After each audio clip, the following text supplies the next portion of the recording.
बघा आज आपण मस्त बघा अशा घेवडा आहे, घेवड्याच्या शेंगा आहे बघा. तर मस्त अशा कोवळ्या आहेत आणि आपण आज बघा घेवड्याच्या शेंगा मस्त साफ करून घेऊया आणि मस्त शेंगदाण्यामध्ये आपण बनवूया बघा. ह्या बघा छान अशा मस्त आहे बघा, किती हिरव्या गार घेवड्या शेंगा हे बघा. मस्त बघा छान अशी हिरव्या गार आहे आणि एकदम कावळ्या ताजे ताजे आहेत बघा, भारीचे शेंगा. चला तर आपण आज बनवूया बघा, साफ करून घेऊया तर शेंगा सर्व.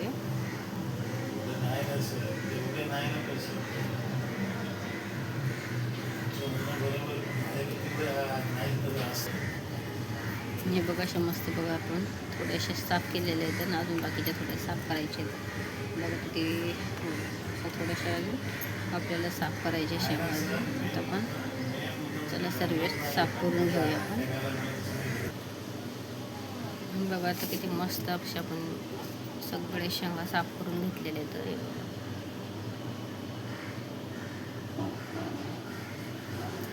एकदम कवळ्या होत्या आणि मस्त असे साफ करून घेतलेले आहेत आपण.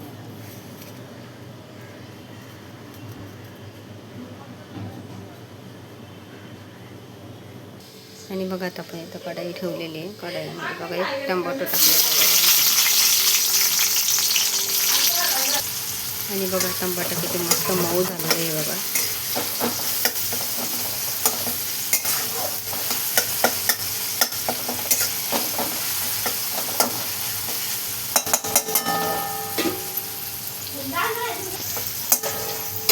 आणि चला तर आपण शेंगदाणे वाटून घेतलेले बघा, हे टाकून घेतो इथं. आपण असं छान मस्त मिक्स करून घेऊ. आणि बघा थोडीशी मी हळद टाकून घेते अशी.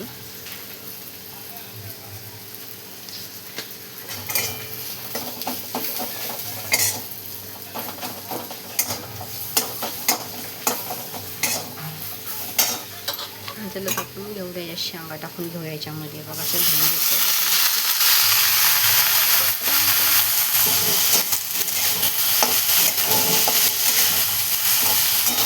आणि सगळं मस्त असं मिक्स करून घेऊया आपण बघा. आपण सगळं भाज्या कशा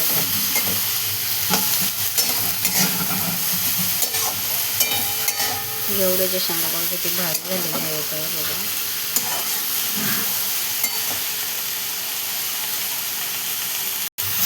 आणि वरून बघा थोडंसं मस्त मीठ टाकून घेतलेलं आहे आणि मीठ टाकल्याच्या नंतर छान असं परतून घेतलेलं आहे सर्व.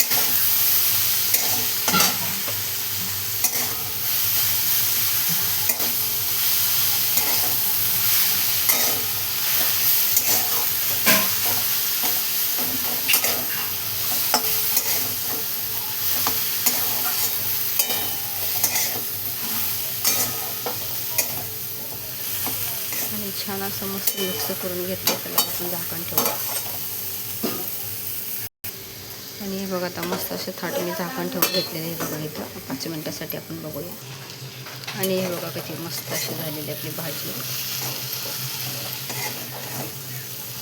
मस्त मी झाकण ठेवून घेतले होतं बघा 10 मिनटं. हे बघा किती मस्त आपली घेवड्याच्या शेंगाची भाजी झालेली आहे.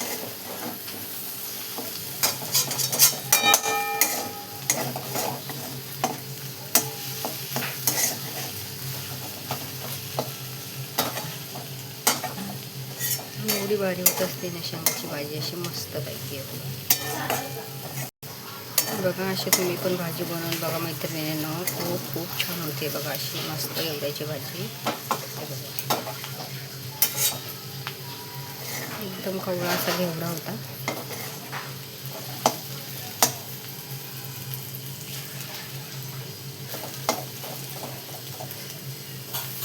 आणि असं पण थोडं शुद्ध पाणी टाकलेलं नाही बघा भाजीमध्ये. बिना पाण्याच्या शेंगाची भाजी आहे. एवढी मस्त होती ना, कितीतरी छान झालेली भाजी.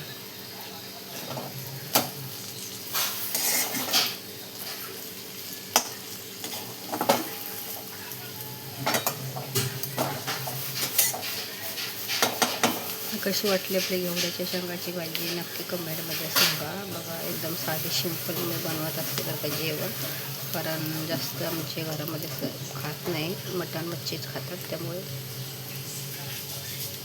एकदम नॉर्मल भाज्या बनवत असते साध्या सिंपल.